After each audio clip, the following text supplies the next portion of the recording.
Every time a customer cancels, you tell yourself a story about why. They needed a feature you didn't have. They found something cheaper. They just weren't a good fit. And most of the time, that story's wrong.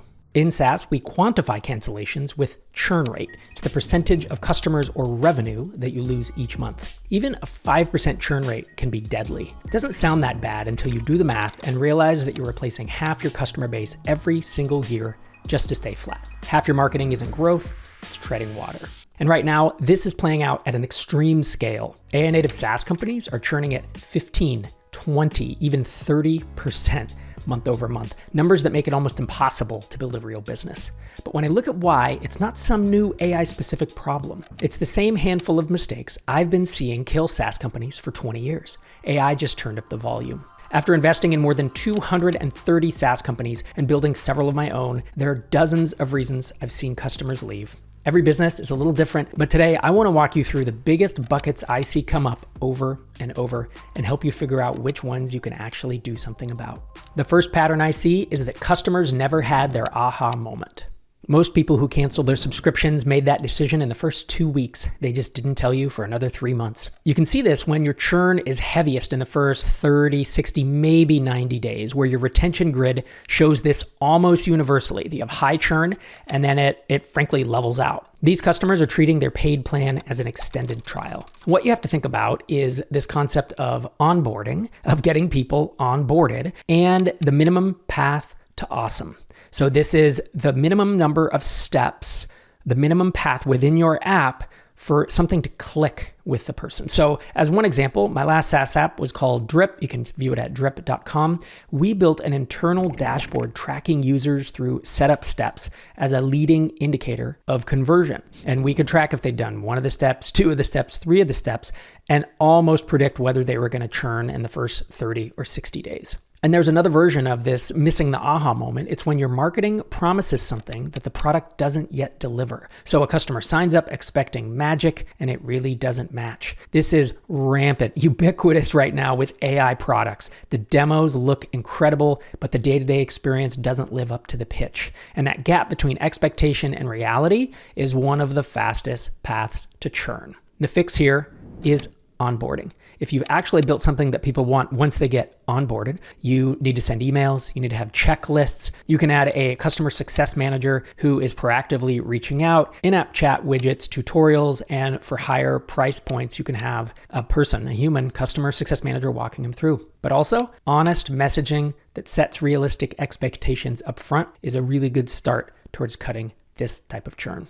Pattern number 2, they were never the right customer. If your churn rate is a problem, you need to dig deeper than just looking at the number. You need to actually start looking at who's churning, because I guarantee it's not everyone.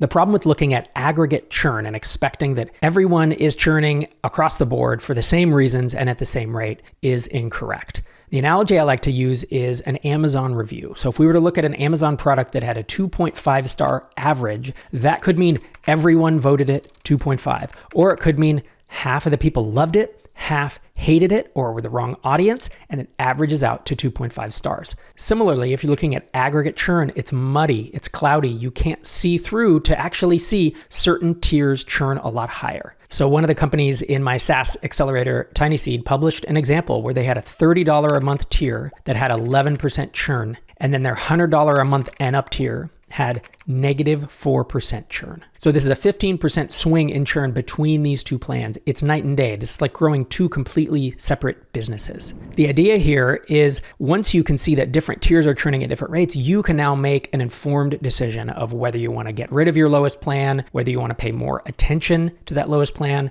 whether you want to raise the price. There's a bunch of things you can do, but if you just looked across the board and said, oh, we have aggregate 7 or 8% churn, that isn't helpful until you segment it out by tier. And I want to make a quick distinction here. Net churn factors into expansion revenue, right? This is when existing customers upgrade and pay you more. And net negative churn, as I said in this example where they had minus 4% churn on their $100 and up plans, that means you can actually grow without adding new customers. So there are different approaches you can take here. You can segment by pricing tier, you can segment by marketing channel, and you can segment by the cohort, right? Which given month, 10 months ago versus 5 months ago, how are the churns different? One example is agent methods. And the founder, Aaron Cassover, told me that he segments by acquisition channel, and it revealed that his pay-per-click ad leads had much lower lifetime value than customers acquired through other channels. In addition, my rule of thumb, almost always correct. In fact, I think I've heard of one counterexample of this rule. Lower paying customers always churn faster.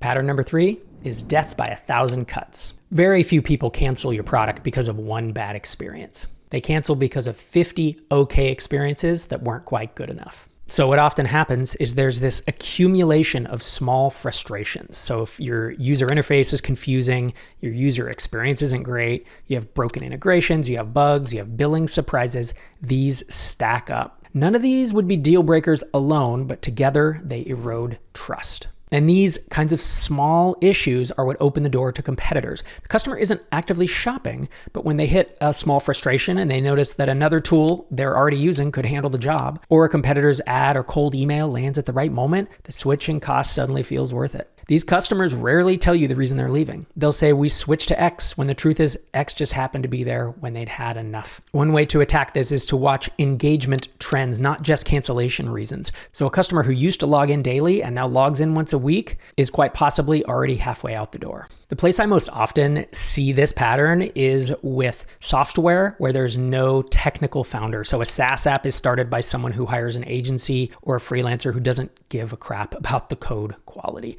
And over time, bugs, confusing UX, broken integrations, they just creep in and nobody really knows how to fix them. So I'm not saying never start a SaaS without a technical co-founder, but there's a reason that 85 to 90% of companies that I'm invested in have at least one technical co-founder. Pattern 4 are forces outside your control. Some churn you can fight, and some churn you just have to absorb. Knowing the difference can save you from spending months trying to fix the wrong problems. There are all kinds of specific reasons that fit under this pattern, but two big ones are the champion leaves the company or the customer outgrows or shrinks out of your product. What I mean by champion departure is where the person who bought your product, who evangelized it internally, and who knew how to use it, leaves the company. Their replacement evaluates the tool with fresh eyes and no loyalty. You can reduce this risk by getting multiple users engaged and making the product embedded in team workflows, not just one person's workflow. But if a customer outgrows you, so they started as a 5-person company and now they're at 50, their needs can shift. It isn't really a failure if you're not trying to serve that market. If you're really focused on being amazing for 5 to 49-person companies, I don't necessarily view this as a failure. It can be the natural life cycle of a customer segment. Businesses shutting down are another reason that folks cancel. So when I was running my last SaaS app, there were plenty of cancellations that came from people who were simply shutting down. They were going out of business. I couldn't fix that. There were also folks who sometimes were investing in a certain marketing approach and sometimes building their email list, and then they just decided it wasn't worth it. And those are pretty hard to work around.